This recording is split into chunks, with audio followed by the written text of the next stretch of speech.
There is no God. कि प्रकृति को तो जड़ पदार्थ कहा गया है, तो भीतर ऐसा क्या है जिसके होने के कारण से सब कुछ चल रहा है। और वो जैसे ही वो मिलता है तो आप शरीर के अंदर बाहर अनंत स्वरूप हो जाती हो फिर, मतलब इसी शरीर में जी। नहीं हो फिर। तो जैसे ही हम कहते हैं कि आत्मा की जन्म, तो कौन सी आत्मा? Individual individual. जी। चित्त, इंडिविजुअल चित्त। हमने वननेस की जो बैंडविड्थ था इसको भी तोड़ के हमने पार हो गया। ये जिस दिन पता चल जाएगा कि मेरा मन भी जो चल रहा है, या संसार में किसी भी या पूरे जो सृष्टि चल रही है, वो सिर्फ मेरे होने के कारण से ही चल रही है। नहीं तो किसी में इतनी हिम्मत नहीं कि वो सर हिला दे या सृष्टि क्रियाशील हो जाए। मात्र मेरे होने के कारण से, जैसे सूर्य के होने के कारण से ही इस पृथ्वी पर सब कुछ हो रहा है, मात्र होने के कारण से। उसी तरह से सूर्य रूपी जो आत्मा है, उसके होने के कारण से ही पूरे जगत हमें प्रकाशित लग रहा है। लेकिन जो प्रकाशित लग रहा है हम उसी को सत्य मान लेते हैं। संचित कर्मा अब शुरू होगा खत्म होना।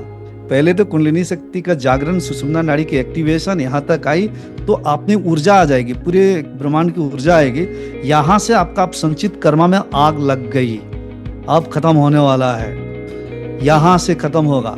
और एक दिन ऐसी आग लग जाएगी कि पूर्ण रूप से जो मैं की निवृत्ति हो जाएगी, उसमें खत्म हो गया, आप पूरी तरह से निरोध हो गई, तो आपको जीवन मुक्ति हुई। अभी जीवन मुक्त हो गई आप। जैसे लोग बोलते हैं भगवान है, आपके लिए भगवान क्या है? जब तक आपके लिए भगवान है तब तक आपने सत्य को जाना ही नहीं है। जब आप सत्य को जानोगी, there is no any last desire to know God, there is no God. अगर आप भी हो और भगवान भी है तो मुक्ति और मोक्ष कैसी मिली आपको? डुअलिटी। जी। यहाँ तो दो है, फिर जी। झगड़ा झंझट तो जारी ही रहेगा। सो जी। देयर इज बात नो गॉड। बात तो समझ आ गई है, बट वो प्रैक्टिकल बात है ना, कि प्रैक्टिकल कैसे हो। पहले देखिए, किसी भी जीव को आध्यात्मिक यात्रा शुरू करने से पहले बेसिक थ्योरी उसको पता होनी चाहिए, जी। पूरी क्लियर कट थ्योरी। अगर गलत गुरु के चक्कर में पड़ा तो वो गलत ही थ्योरी समा गया, तब तो और दिक्कत है। जब यात्रा शुरू करेगा तो उसको पता ही नहीं चलता कि मैं कहाँ पहुंचा, क्या हुआ। कभी डीमोटिवेट होगा, कभी रुक जाएगा, कभी कहेगा कि मुझे ब्रह्म भी नहीं चाहिए, मुक्ति भी नहीं चाहिए, मोक्ष भी नहीं चाहिए, ये दुनिया भी नहीं चाहिए, मुझे कुछ नहीं चाहिए, मैं जैसा हूँ ठीक हूँ। जब 10 साल 20 साल साधना करता है तो एक ऐसी भी स्थिति आती है, जैसे एक जी। भगवत गीता में कहा जाता है ना कि अर्जुन कह रहे हैं कृष्ण की कि मुझे ना इनको मारना है, ना मुझे सुख वैभव ही चाहिए, मुझे कुछ नहीं चाहिए। तो साधक की भी ऐसी ही स्थिति आती है कि मुझे अब कुछ नहीं चाहिए, मुझे आत्मा परमात्मा ब्रह्म मुक्ति मोक्ष भी नहीं चाहिए। और तो वो ऐसी कहता है स्थिति में, कि जी, और वो कहता है कि आई डोंट नो। वैसी स्थिति में फिर उसको गुरु की जरूरत है, जी। कि गुरु ही फिर उसको उठा के लेके वहां से आगे बढ़ाएगा। क्योंकि वो ऐसी जगह में चला गया कि उसको कुछ पता नहीं चल रहा अब कि वास्तविकता है या नहीं है, या सब लोग झूठ ही बोल रहे हैं, या पुराने जमाने के लोग ऐसे ही लिख के चले गए शास्त्र। वो मतलब बहुत सारी डाउट्स आने लगती है उसके अंदर, तब गुरु की जरूरत पड़ता है। तो वो थ्योरी चाहिए। नॉन बिलीवर बन जाता है ना वो। हाँ जी। जी। देखिए, आजकल कुछ वीडियोस मैं तो पहले नहीं देखा करता था, जब असम से देहरादून में शिफ्ट हो गए तो कुछ अभी देख लेते हैं। तो इसमें देखता हूँ कि बहुत सारे लोग थ्योरी ही थोप देते हैं और बोलते हैं कि सत्य यही है। मान लीजिए आप जम्मू से दिल्ली आना चाहती हो, तो किसी को थ्योरेटिकली आप बता दीजिए गूगल मैप पे कैसे कैसे पहुंचना है, तो क्या वो पहुंच जाएगा? नहीं नहीं। पहुंचेगा, उसको चलना पड़ेगा। तो जी। थ्योरी जब पता हो गया तो आपको साधना में चलना पड़ेगा।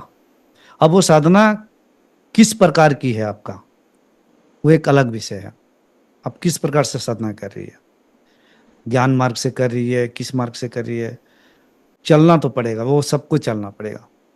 सारी वृत्तियां, देखिए बहुत इंपॉर्टेंट बात कह रहा हूँ, सारी वृत्तियां खत्म हो जानी पड़ेगी। पहले तो देखिए आपके अंदर दो प्रकार की वृत्तियां है, एक आसुरिक वृत्तियां है, एक दैविक दैविक। वृत्तियां है। तो आसुरिक वृत्तियां नीचे आ जानी पड़ेगी, दैविक वृत्तियां आनी पड़ेगी आपके अंदर में। जब दैविक वृत्तियां आसुरिक वृत्तियों को पूरी तरह से हरा देती है, तो अंत में जो वृत्तियां बचती है वो मैं वृत्ति बचती है, मैं का होना। मैं हूँ तो का भूखा। अंत में, हाँ, तो अब तो पहले एक साधक के अंदर के गुस्से की वृत्ति खत्म करना पड़ेगा।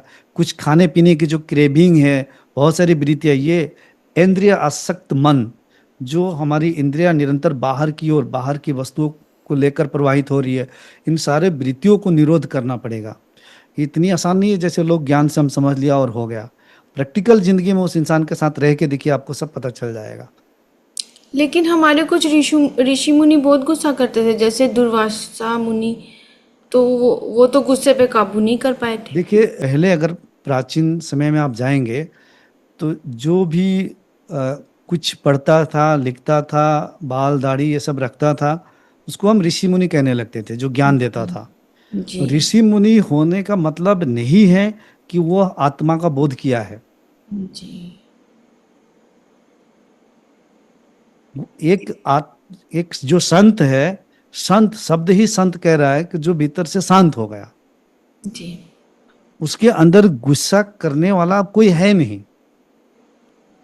अगर उसको लड़ाई करना है किसी से, तो वो सिर्फ प्रारब्ध बस होगा।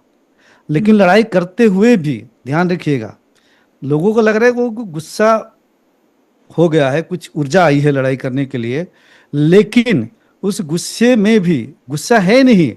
लोगों को लग रहा है शो वो कर रहा है। पूर्ण रूप, वो सो भी नहीं कर रहा, वो पूर्ण रूप से उसका विवेक बना हुआ है, उसमें शुद्ध विवेक बना हुआ है। उस लड़ाई में भी एक आम व्यक्ति के साथ क्या होता है, जब गुस्सा होता है तो हाँ। उसकी विवेक की बलि हो जाती है। जी। लेकिन इसकी विवेक की बलि नहीं होती, वो निर्लिप्त अवस्था में है। उसका शरीर प्रारब्ध बस प्रकृति से टकराव हो रहा है, उसमें वो संत कहाँ है फिर। तो हमारी ये आंखें तो उस शरीर को देखती है, हमें लगता है गुरुजी लड़ रहे हैं, लेकिन गुरुजी नहीं लड़ रहे हैं। वहां प्रकृति लड़ रही है, क्योंकि प्रकृति चल है, आत्मा अचल है, तो आत्मा ही शांत है। तो इसीलिए हम गुरु को कभी नहीं देख पाते हैं, इन आंखों से तो बिल्कुल नहीं देख पाएंगे हम।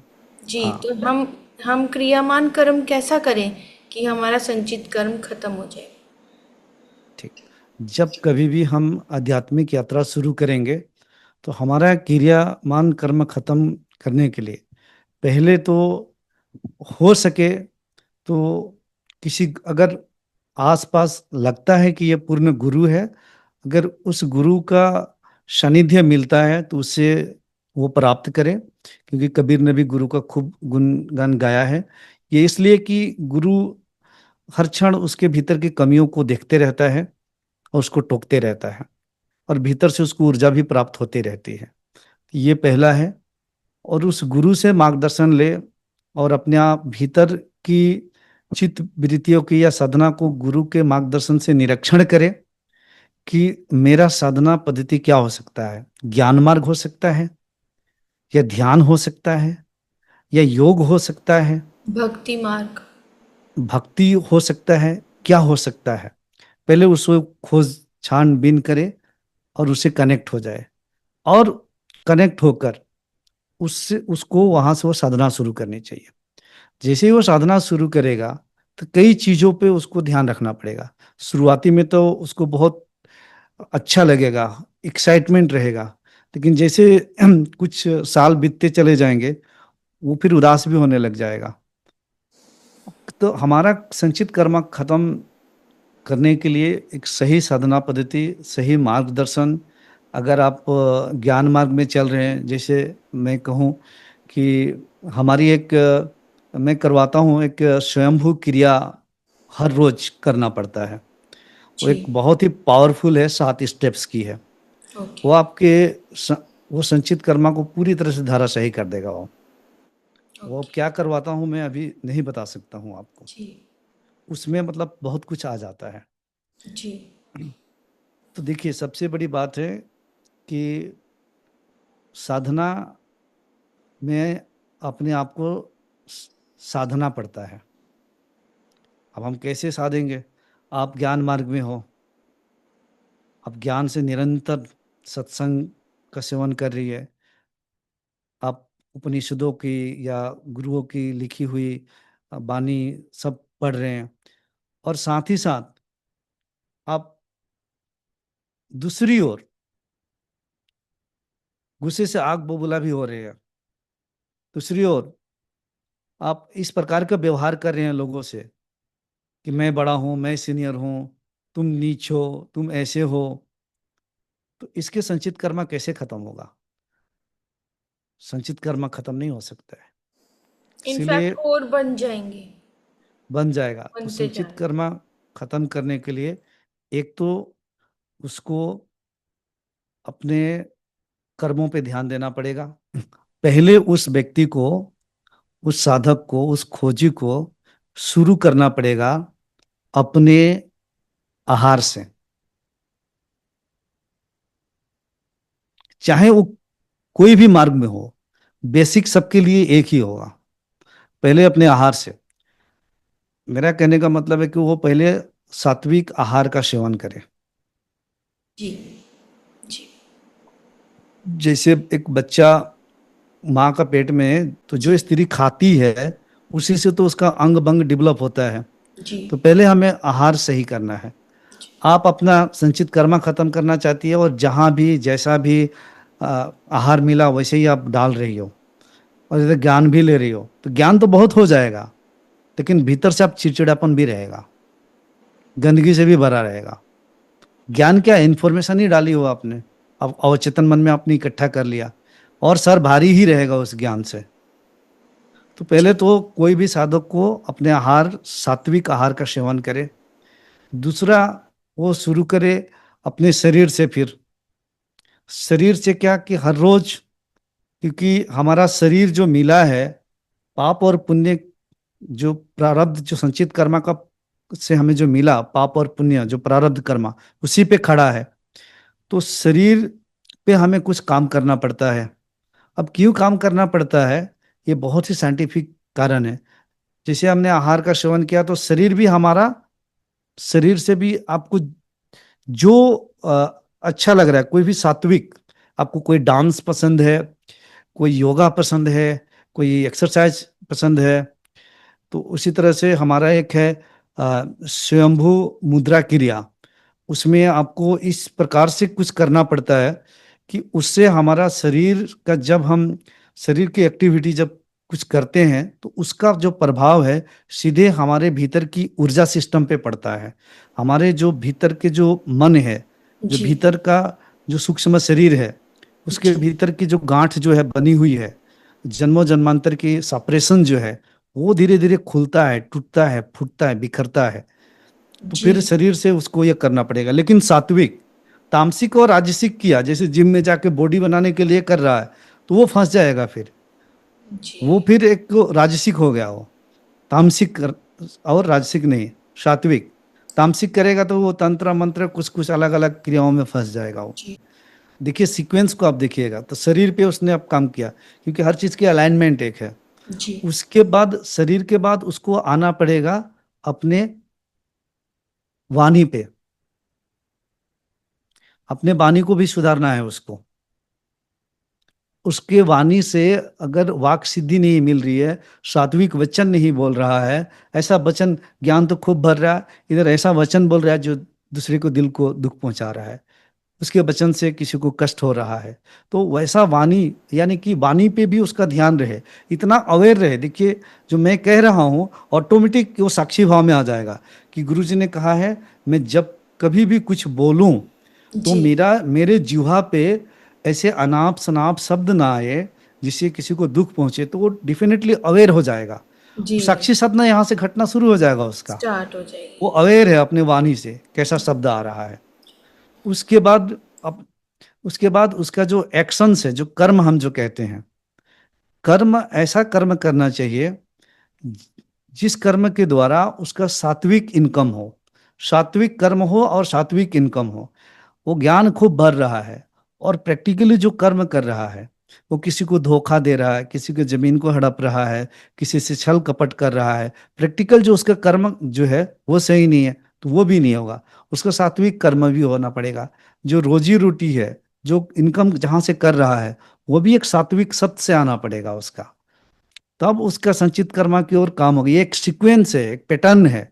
इस पैटर्न से बाहर कोई जाएगा सिर्फ ज्ञान भरेगा तो ज्ञानी तो बहुत, पंडित तो बहुत है। उसकी साधना जो है, अगर वो कोई ज्ञान मार्ग पे चल रहा है तो हमेशा निरंतर उसको ज्ञान का सेवन करते रहना चाहिए। अगर ध्यान कर रहा है तो ध्यान भी करना चाहिए। ध्यान, ये सब एक सांस लेके चलना पड़ेगा। सिर्फ ध्यान करेगा, ये नहीं करेगा तो भी काम नहीं चलेगा। तो अगर ध्यान मार्ग में है, बुद्ध की तरह, गौतम बुद्ध की तरह, तो ध्यान मार्ग में जा रहा है, वो निर्विकल्प समाधि तक पहुंच सकता है। जी। ज्ञान से धीरे धीरे होता है, ज्ञान से एडवांस होता नहीं है। ज्ञान से धीरे धीरे धीरे धीरे खत्म हो सकता है। अगर भक्ति मार्ग में है तो भजन कीर्तन इस तरीके से चल रहा है, तो ये साधना को भी उसको कंटिन्यू करते रहना पड़ेगा। उसके बाद उसके जी। जो व्यवहार है लोगों के साथ, वो व्यवहार बिल्कुल सात्विक व्यवहार होनी चाहिए। नहीं तो ये जितना अभी तक मैंने कहा, वो एक डिपॉजिट किया था, वो जमा किया था अपनी साधना की शक्ति ऊर्जा को, और गलत व्यवहार में, गलत तरीके से व्यवहार किया, हाव भाव किया, वो सारा लीकेज हो गया उसका। पर कई बार हमें व्यवहार करना भी पड़ता है, नहीं तो लोग हमें टेकन फॉर ग्रांटेड लेते हैं। नहीं, आप व्यवहार करना देखिए, एक होता है आप जब किसी से डील करती है और उसके साथ में उस प्रकार का कोई डांट लगा दी, कोई जोर से बात बोल दी, और बोलने के बाद आप भी 2 दिन तक नेगेटिव हो गई या 4 घंटा नेगेटिव हो गई, तो जब तक आप नेगेटिव हो गई है तब तक आपके साधना का जो 6 महीना का या 1 साल का जो ऊर्जा एकत्रित किया था वो तो रिलीज हो गया ना। सिंपल सी बात है। आपने नौकरी करके 1 लाख रुपया इकट्ठा किया था और अपने एक दिन बाजार में गया, सब खर्च कर दिया आपने। मूड खराब हुआ, बहुत सारे चीजें खरीद के लाई जो जरूरत नहीं था वो भी, तो पैसा तो निकल गया। तो हमारी साधना की ऊर्जा तो निकल गई हो। जब हम साधना में है प्रॉपर तरीके से, तो तो फिर कंट्रोल करना ही पड़ेगा अपने आप हमें कंट्रोल भी नहीं, जब हम व्यवहार करें तो गुरु ने कहा है कि हम अपने वाणी पे जितना हो सके हमारे व्यवहार जो है को। जी। प्रेम पूर्वक होना चाहिए, जी। प्रेम से भरा होना चाहिए, प्रयास करना है। कभी हो गया तो हो भी गया, तो तुरंत उसी क्षण उसको वहीं पर डिवोर्स देना चाहिए। मेरे प्रारब्ध बस हो गया, मैं इसको क्यों ढूं। उसको उसको उसमें फिर हो गया, 3 दिन तक डिस्टर्ब है, तो गुरु ने कहा तुम रहोगे तो तुम्हारी साधना की ऊर्जा चली जाएगी। हो गया तो हो गया, तुम इसको यहीं छोड़ दो, जहां हुआ है वहीं छोड़ दो, माइंड से आगे निकाल निकलो। दो। हाँ, निकाल तो सकते नहीं हो, लेकिन जब गुरु की बात याद करोगे कि गुरु जी ने कहा है कि वहीं छोड़ दो, तो आपके भीतर एक शक्ति मिलेगी, यहीं छोड़ दिया मैंने, और आगे निकलो फिर। अब इस तरीके से उसका निरंतर प्रैक्टिस चाहिए। अब जी। प्रैक्टिस में क्या क्या हो सकता है, ध्यान भी हो सकता है, ज्ञान मार्ग में भी जा सकता है, योगा प्राणायाम भी हो सकता है, सत्संग हो सकता है, भजन कीर्तन हो सकता है, संगीत हो सकता है, नृत्य हो सकता है, ध्वनि हो सकता है, ओंकार की उच्चारण हो सकता है। तमाम चीजें हैं जो उसको अच्छा लग रहा है, ये करते जाएगा करते जाएगा करते जाएगा। एक दिन उसके भीतर की कुछ सिस्टम में कुछ ऐसी एक अनुभव होगी पहले, जिसको सुषुम्ना नाड़ी की एक्टिवेशन कहा जाता है या कुंडलिनी शक्ति के जागरण कहा जाता है। ये जब तक जागृत नहीं होगी, पूर्ण रूप से आत्मा का बोध नहीं होता है। बहुत गुरु इस पे जरा जोड़ नहीं देते हैं, क्योंकि लोग इसी में फंस जाते हैं। आज तो कुंडलिनी जागरण को ही सोचते हैं कि यही सब कुछ है। नहीं, ये तो सुषुम्ना नाड़ी की एक्टिवेशन हुई। इससे क्या होगा, अब आपके भीतर की जो जो वृत्तियां बहुत कुछ रहेगी, वो बहुत तेज से आपका कार्मिक अकाउंट्स जो है, ये शक्ति आपकी कार्मिक अकाउंट्स जो कंज्यूम्ड है उसको नाश करेगी। संचित कर्मा अब शुरू होगा खत्म होना। पहले तो कुंडलिनी शक्ति का जागरण, सुषुम्ना नाड़ी की एक्टिवेशन यहां तक आई, तो आप में ऊर्जा आ जाएगी, पूरे ब्रह्मांड की ऊर्जा आएगी। यहां से आपका आप संचित कर्मा में आग लग गई, अब खत्म होने वाला है, जी। यहां से खत्म होगा। और एक दिन ऐसी आग लग जाएगी कि पूर्ण रूप से जो मैं की निवृत्ति हो जाएगी, उसमें खत्म हो गया, आप पूरी तरह से निरोध हो गई। तो आपको जीवन मुक्ति हुई है, अभी जीवन मुक्त हो गई आप। जन्म मरण से मुक्त हो। आप जीवन मुक्त हो गई, आप ये शब्द समझिए। आप मतलब ये शरीर भी है, जीवन मुक्त उसको कहा जाता है कि शरीर है लेकिन प्रारब्ध भी है उसका भी। जी। तो जीते जी जो मुक्त हो गया, वह जीवन मुक्ति है। उसके भीतर कोई करुणा है, कुछ प्रारब्ध है जिसके वजह से जो रह गया है, अंतिम जब ये शरीर को उसका खत्म हो जाएगा, वह विदेह मुक्ति है। उसी को महापरिनिर्वाण कहा जाता है, उसी को ब्रह्मलीन कहा जाता है, उसको पूर्ण मोक्ष, उसको ही भीतर तो मोक्ष की स्थिति है, मोक्ष तो है नहीं। मोक्ष मोक्ष एक स्थिति भी कहना अलग है, स्वयं परमात्मा ही मोक्ष है, उसको छोड़ के, या आत्मा ही मोक्ष है, उसको छोड़ के कोई और मोक्ष है नहीं। वो तो आ ही गया जीते जी।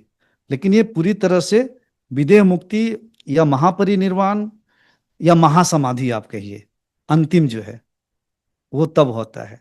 तो पैटर्न ऐसे आता है, तब किसी के संचित कर्मा में ये आग लगेगी। ऐसे ही नहीं जो बस यूट्यूब में 4 वीडियो देख लेंगे, किताब पढ़ लेंगे, आग लग जाएगी, नहीं। तो ये एक सबको ऐसे ही हुआ है। और बिना संचित कर्म का आग लगे हुए किसी का बेड़ा पार लगने वाला है नहीं, क्योंकि जी संचित कर्म की समाप्ति ही हमारे जन्म मृत्यु के साइकिल की समाप्ति है। जी। हाँ और जी। और इसके लिए बहुत तपस्या भी करनी पड़ेगी, क्योंकि संसार में रहते हुए थोड़ा कट ऑफ करके रहना पड़ेगा, साक्षी भाव में रहना पड़ेगा, अपने एक्शंस पे, अपने इमोशंस पे वॉच करना पड़ेगा। ये एक साधना की पद्धति हो गई। जी ये आप किसी भी मार्ग से रहेंगे ना, तो जी साक्षी भाव अपने आप सधने लगता है। जी जिसका साक्षी भाव सहज आए, जिसका जी साक्षी भाव सहज आए, तो समझना कि वो उच्च कोटि की साधना पे पहुंच चुका है। जी और वो कब आता है? जब उसकी सुषुम्ना नाड़ी पूरी तरह से एक्टिव हो गई है, तभी आएगी वो। मतलब जो ईड़ा पिंगला के जो जी हमारे श्वास से चल रहा है, ये भीतर जाके सुषुम्ना से जब प्रवाहित होगी, तब वो स्थिति आने लगती है। शुरुआती में तो 1-1.5 साल तक तो उतनी समझ में आता नहीं है, वो धीरे धीरे धीरे धीरे आता है। उसके बाद अंतिम जो अवस्था होती है, उसमें जैसे खाना पानी, इसका भी होश नहीं रहता है। कोई याद दिलाए तो भूख लगी है, खाना है तो खाएंगे, समय का शरीर तो बिल्कुल बोध नहीं शरीर का रहता नहीं है। ध्यान रहता ना। शरीर तो अशरीरी की स्थिति है ना, जी, निर्लिप्त स्थिति है ये। जैसे आनंदमयी माँ रहती थी। हाँ, ये अशरीरी है। तो इस प्रकार का ये स्थिति आ जाती है। क्या ब्रह्म ज्ञान पाने के बाद आत्मा फिर से जन्म लेती है? ये आपका प्रश्न बहुत अच्छा है, ये बहुत ही ऊपर लेवल का प्रश्न है। आप जैसे कही कि आत्मा, आत्मा शब्द से आप क्या समझ रही है? जी आपकी आत्मा, जी आपके पति की आत्मा, आपकी जी सासू माँ की आत्मा, आपके बेटा बेटी की आत्मा। देखिए, यहाँ पे कंफ्यूजन ये है, मैं ये कंफ्यूजन क्लियर करना चाहता हूँ सभी मेरे प्रिय साधकों को, व्यूअर्स को, या आपके चैनल पे जो लोग भी देखना चाहते हैं। ये कंफ्यूजन इसलिए है कि श्रीमद् भगवत गीता में आत्मा और परमात्मा कहा जा रहा है, लेकिन वहीं पर उपनिषद में सिर्फ आत्मा कहा जा रहा है। वहां पर आत्मा परमात्मा का कोई डिफरेंस नहीं दिखाया जा रहा है। आत्मा ही परमात्मा है, परमात्मा ही आत्मा है। ये दो दो नहीं है, और सच्चाई यही है कि दो नहीं है। जी तो जैसे हम कहते हैं कि आत्मा की जन्म, तो कौन सी आत्मा? Individual individual. जी चित्त, इंडिविजुअल चित्त, चित्त। जी चित्त जो हमारे इंडिविजुअल जो कॉन्शियसनेस है, जी जो इंडिविजुअल जो सूक्ष्म शरीर है, जी जी जी। ये तो प्रकृति स्वरूप है। हम्म। क्या है ये? प्रकृति स्वरूप। प्रकृति स्वरूप। तो जन्म किसकी होगी? चित्त। चित्त क्या है? चित्त ही करता है, भोगता है, और प्रकृति स्वरूप है। तो जन्म किसकी होगी? जन्म किसका होगा? चित्त का। प्रकृति का। प्रकृति। मतलब चित्त का ही। जी चित्त भी प्रकृति स्वरूप है, तो चित्त का ही, आपने सही कहा, जी। चित्त का होगा, यानी सूक्ष्म शरीर का होगा, आत्मा का नहीं इसका होगा। होगा। अब आत्मा क्या है फिर यहाँ पर? आत्मा अविचल, अविनाशी, अविकारी, वो चल नहीं है, चलता नहीं है, सदा एक जैसा ही है। तो आत्मा के होने के कारण, या आत्मा के सकाश, या आत्मा की उपस्थिति के कारण ही हमारा जो मन है वो भी सोचता है, विचारता है, चलता है। यानी आत्मा के होने के कारण ही पूरे जगत चल है, नहीं तो पूरे जगत और प्रकृति या जीव भी जड़ पदार्थ है। वो आत्मा के होने के कारण इसी क्षण आपके भीतर आपके मन भी चल रहा है, चिंतन मनन चल रहा है, या सूक्ष्म शरीर भी एक शरीर को छोड़ के दूसरे शरीर को धारण करता है। किसके? उस आत्मा, उस सत या उस परमात्मा के होने के कारण से ही। तो हमें जीव या सूक्ष्म शरीर को ही जीव कह रहे हैं यहाँ पे। तो यह सूक्ष्म शरीर का जो एक शरीर से दूसरे शरीर पे जो चल रहा है, धारण कर रहा है, या नहीं भी कर रहा, अभी भी जो सर हिला रहा है, कौन हिला रहा है? मन। लेकिन कहाँ से उसको शक्ति मिल रही है? उस आत्मा के होने के कारण से। मतलब उस आत्मा के प्रतिबिंब के कारण ही ये प्रकृति चलायमान है। तो इसलिए जन्म जो है सिर्फ प्रकृति की ओर रही है, आत्मा का कभी नहीं होता है जी। इसको एक उदाहरण के साथ में समझाऊंगा तो बहुत अच्छे से क्लियर हो जाएगा। मान लीजिए सागर है, अब बहुत धूप हो रहा है, टेम्परेचर हाई हो गया, तो सागर का जो पानी है वो वेपर बनकर ऊपर चला गया। जी। फिर वेपर से वो क्लाउड्स में कन्वर्ट हो गया, फिर क्लाउड्स में कन्वर्ट होके फिर वायु से इधर उधर वो चला गया, और जाकर अलग अलग पहाड़ों में, पर्वतों में, अलग अलग जगहों पे जाकर फिर पानी के रूप में वो धरती पे आ रहा है। अब लोग क्या कह रहे हैं वहां पे उस पानी को?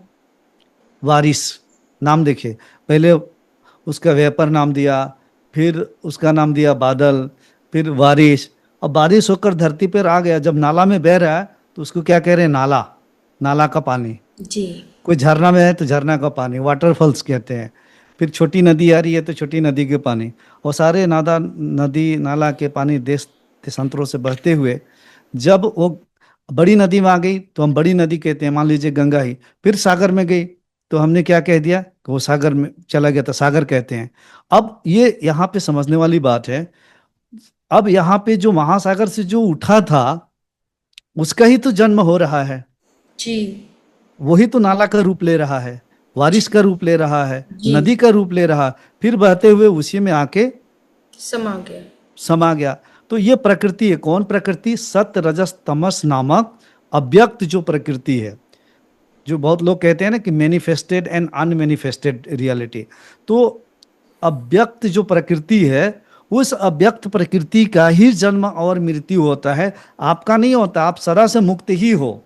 जी। आपका ना जन्म है ना मृत्यु है, क्योंकि जिसका जन्म जी, आत्मा अजर अविनाशी, अजर अविनाशी अजन्मा है। इसीलिए हमारा ये प्रश्न ही जब होता है ना कि आत्मा का जन्म, तो ये थोड़ा सा ये हो जाता है। अब हम जीव कहेंगे या सूक्ष्म शरीर या जीव, या तो इंडिविजुअल सोल, या तो चित। चित परफेक्ट वर्ड है, तो इससे लोग कंफ्यूज नहीं होंगे। जी। अब आप वहां बैठी हो और हमें जो लोग देख रहे हैं, हम दोनों को, उन सब के भीतर जो आत्मा तत्व है वो एक ही है। जी। अगर मैं कहूं कि आप जो शरीर हिला पा रही हो, वो मेरे होने के कारण से आप हिला पा रही हो, नहीं तो आप हिला नहीं पाती। आप भीतर अगर ध्यान दोगे तो सिर हिला पा रही। या तो मैं ये कहूंगा कि आपके होने के कारण से ही ये मेरा सर हिल रहा है। आप वननेस की बात कर रहे हैं ना? पूरे सृष्टि में एक ही आत्मा है, सबके अंदर बस वही है। उसके होने के कारण से ही मन हो, बुद्धि हो, चित्त हो, सब चलायमान है, सब चलायमान है।